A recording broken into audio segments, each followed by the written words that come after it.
Ndarinfo.com, le portail de Saint-Louis. Tout le monde, tous les militants et militantes, ainsi que la presse. Ensuite, rendre hommage aux Saint-Louisiens qui nous ont fait confiance et qui ont voté la liste coalition gagnante. Nous venons d'élections législatives où dans la commune et le département, il faut reconnaître qu'on a eu des élections vraiment apaisées. Il n'y a pas eu beaucoup d'incidents qui ont influé sur le vote, mais force est de reconnaître qu'il y a beaucoup de jeunes inscrits et qui n'ont pas pu voter parce que tout simplement ils ne pouvaient pas retrouver leur bureau de vote ou tout simplement vous avez leur carte d'identité et leur nom ne figurait pas sur le fichier. Ça quand même c'est un constat. À notre niveau, ce que nous avons remarqué et ce qui fait notre satisfaction, c'est que l'opposition est en train de faire une percée significative au niveau de la commune et dans certains coins du département.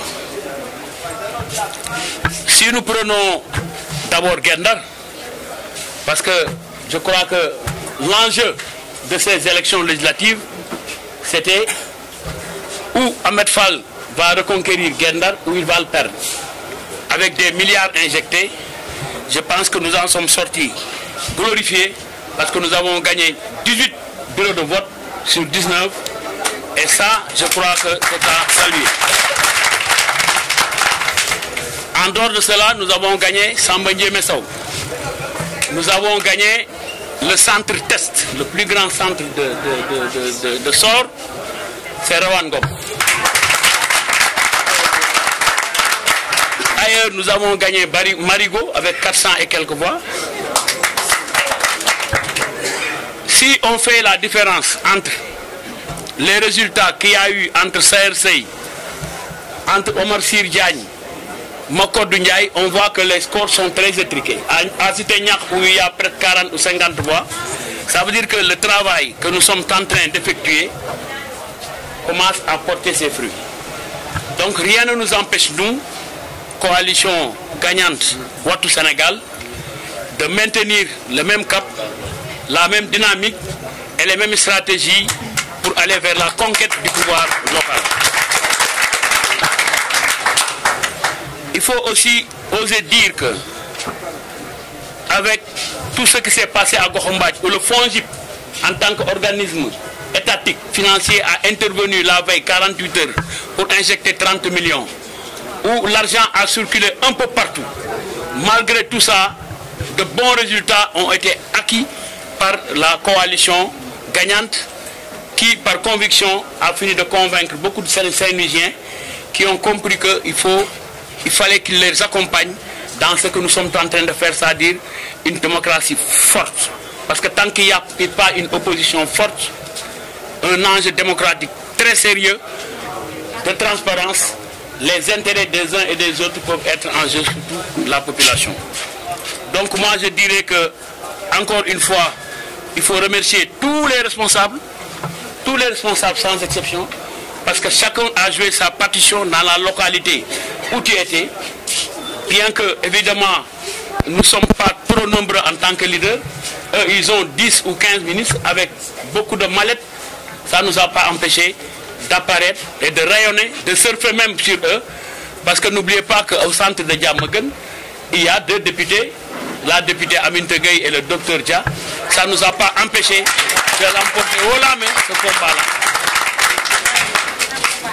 Je reviens sur Gendar pour dire que beaucoup de nos jeunes sont partis à l'étranger parce que la période ici, avec l'histoire des licences, ils sont soit à Joal, à Rufisque, un peu partout éparpillés. Donc, on a diminué notre électorat parce que tout simplement les jeunes n'étaient pas là. En plus de ceux qui ne pouvaient pas voter. Ça veut dire que notre fierté aujourd'hui, notre fierté, c'est que les Saint-Louisiens, on a compris que les Saint-Louisiens croient en nous et continuent à y croire. Donc, force est de reconnaître qu'un jour ou l'autre, la victoire sera acquise. Inch'Allah. bon ma wax ci wolof rek ni ñun am nañu mbégte ak bànneex ci élection législative yi jàll certes perte nañu département bi waaye li ci am solo mooy avancé yi ñu remarqué Macky Sall dafa ñëw avec 2 milliards de francs CFA avec plus de 600 machines moteurs pour demander aux Guet-Ndariens de voter pour lui mais Guet-Ndariens dañ ni ko non dañu préférer ñun téye suñu doom jàppale suñu doom jàppale suñu deret moo ñu gënal 2 milliards yu ñuy jox ay sécession mondiale. Alors sur les 19 bureaux de vote ñoom benn lañ ci gagné te 3 points la ñu am li tax ñu gagné benn je peux l'expliquer. Il y a eu beaucoup de bulletins jaunes am na mag ñoo xam ni xamuñu woon vote bi donc am na ci parti yu bare yoo xam ne fii am nañ fi ay résultats te amuñu woon sax représentant ci bureau de vote yi loolu moo lay wan ni y a eu des erreurs et ça xam naa ni am na fu nekk ci centre de vote yi nekk ci biir Ndar bari nañu ko ci biir. gagné nañu Samba Ndiémé Sanca ba comme d'habitude à Goxu Mbaaj la fa xew ñëpp gis nañ ko le FONGIP est venu avec 30 millions la veille des élections 48 heures avant il y a eu des mallettes qui ont été déversées là-bas loolu moo joué ci scrutin bi et on le comprend aisément parce que xam nañu bu ñu bàyyee doomu Ndar yi ak seen sago rek ak seen xelum tey incha allahu rabbi fii luñ fi teg dañ koy gagné. Département bi am na point yoo xamante ni wax dëgg yàlla am nañ fa satisfaction boo demee Marigot ñun ñoo ko gagné soo demee ci la ñun ñoo ko gagné soo demee Raw on a perdu que de 38 points dans le Gandon aussi c'est la même chose à Gandiol c'est Khalifa Sall qui a gagné je pense que nous sommes venus en 2e ou 3e position c'est dire que liggéey bi ñu doon def ñun équipe bi ñu nekk coalition gagnante bi stratégie yi ñu doon déroulé duñ ci bàyyi lenn dañ koy continuer wane ni tam ñoom wax nañ ni am na ci seen conférence de presse ils ont eu 50 et quelques pour cent mais boo xoolee chiffres yi 44 et quelques pour cent la ñu am ñoom mais armada bi ñu déployé lépp avec tous les moyens qu'ils ont mis s'ils parviennent à perdre les plus grands centres dafay wane ni kat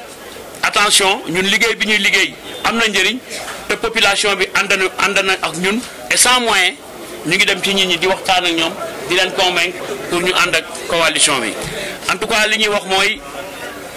ñu ngi am mbégte di sant di gërëm tous les responsables ku nekk niveau ba nga nekk dans la localité yaa ngi cay def nga ca la nga mën ba résultat yi mën a apparaître. On va continuer le travail daañu fexe tam seet côté yi ñu am faiblesse ñu jéem ko redresser parce que peut-être qu'il y en a daañu seet daañu seet ñi nga xam ni tam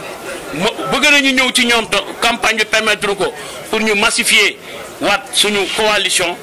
en tout cas incha allahu rabbi fii ak élection législative ndax boo xoolee résultat yi kooku maintenant viendra li ñu amoon ci département bi ak li ñu am léegi mooy am nañu une perte significative un écart peut-être de plus de 5000 ou 6000 loolu mooy wane ni que opposition bi ici à Saint-Louis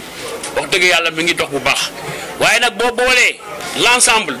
des cumuls de l'opposition loolu mooy benn yaakaar amul fii ci Ndar dara amul ci département bi dara loolu laa ni woon dinaa leen ko wax di gërëm nag surtout sama mbokku mool yi ma gërëmee waa Ndar ba pare sant leen mention spéciale aux Guet-Ndariens parce que kër gu nekk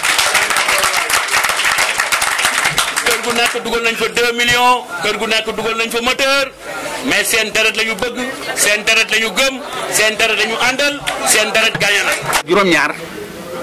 xam ngeen ne moo ëpp li ñu am kon bu ñu xoolee ne opposition bi bu ñu dajalee seen voix non seulement ñu ëppale benn bokk yaakaar wante li ngeen ci jàngat tamit mooy benn bokk yaakaar amul 50% c'est-à-dire genn wàll gi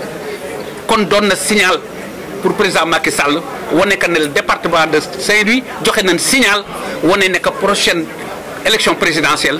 du am fii 50% te xam nga boo amul plus de 50% munoo jaale premier tour te ku président bu dem deuxième tour soxlawul ngay yàq sa xaalis mën nga dem tëri.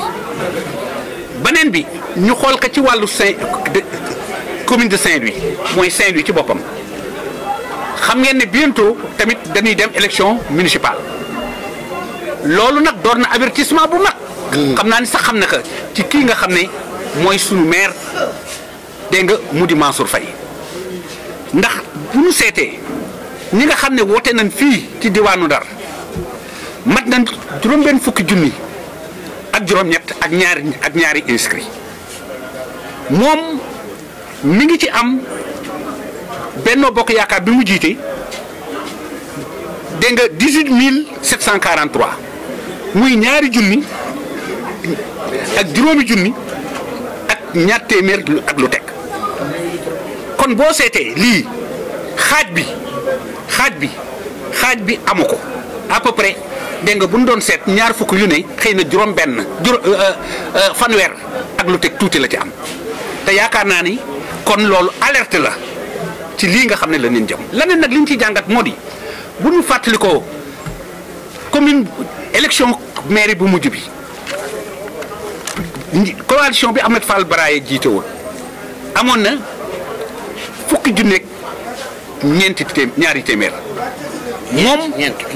12 ak ñaari junni fukki junneeg ñaar Mansour li nu wax amoon fukki junneeg ñett kon bu nu seetee lu mat juróom-ñaari téeméeri voix moo doon différence ak contestation yu ci am yëpp kon bu nu seetee loolu tey jii suñu coalition bi am jóge ci loolu am 18000 muy fukki junni ak juróom-ñett nga xam ne kon boo seetee presque dégg nga lu tolloog fukki junni yokku nan ko ci kon ñun dañu yokk ñoom dañu wàññi ko kon lii annoncé na li nar xew dégg nga municipalité bii di ñëw wante nag liñ ciy teg moo di gor ca wax ja Mansour moo waxoon ne mooy diriger ba tax nit ñi wote ba tax département bi ñoom ñu gañe ka waxoon nañ ne dafa làq Arouna Sow mooy candidat bi ñu ngi xaar ba ndax dana respecter engagement boobu reste député bàyyi ministre bi bu ko bàyyiwul nag reste ministre muy naxaate boo ñu doon wax am na bu boobaa Saint-Louis dana jël responsabilité te lu ko doore bis boobu mu koy annoncé daanu jattu ne soccant dem ci kër yu ne yokkuñ mbir yi ba xam ne mën expliquer Saint-Louis ne kii nga xam ne moo ñuy jiite mérité wu ñu jiite te bis boobu daan ko fi jëlee. Ndarinfo.com, l'information en temps réel.